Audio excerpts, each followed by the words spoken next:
This is our last shot, ma'am. Pag nag-fail pa tayo dito, hindi ko na alam kung paano natin paghihiwalayin ng mga buwisit sa buhay natin. Oh, he's here. So, nagawa mo ba ng maayos ang inuutos ko? Opo, Ma'am Rica.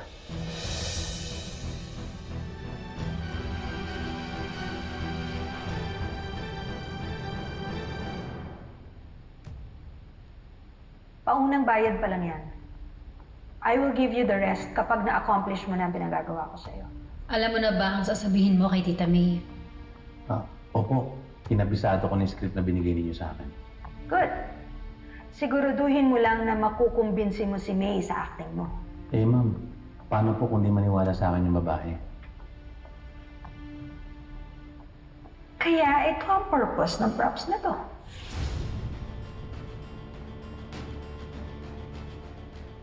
Nahanap ko yan sa isa sa mga boxes ng mga gamit namin sa house namin sa Daraitan.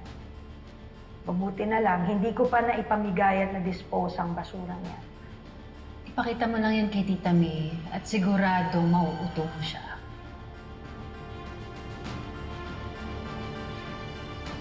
Tama yung hula niya, ma'am.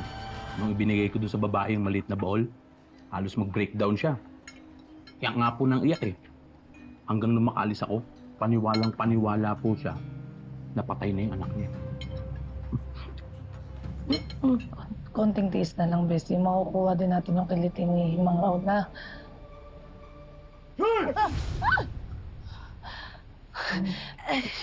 Huwag na ho natin patagalin. Magtagayan na po tayo. Ako po ang magtatagay sa inyo.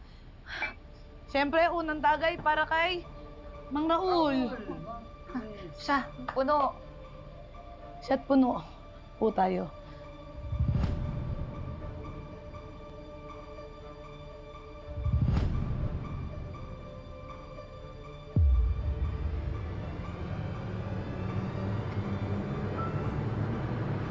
Ginawa niya ang tubig.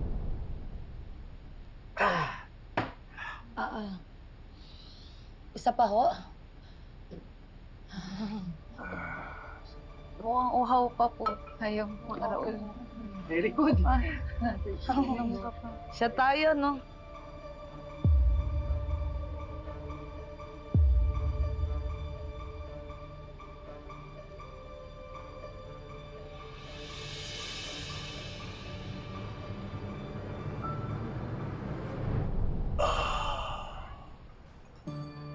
As promised, remaining balance for a job well done.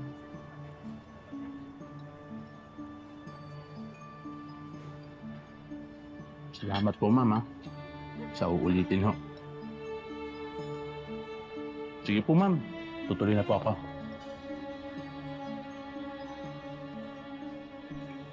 Oh my God, Mom, this solves our problem.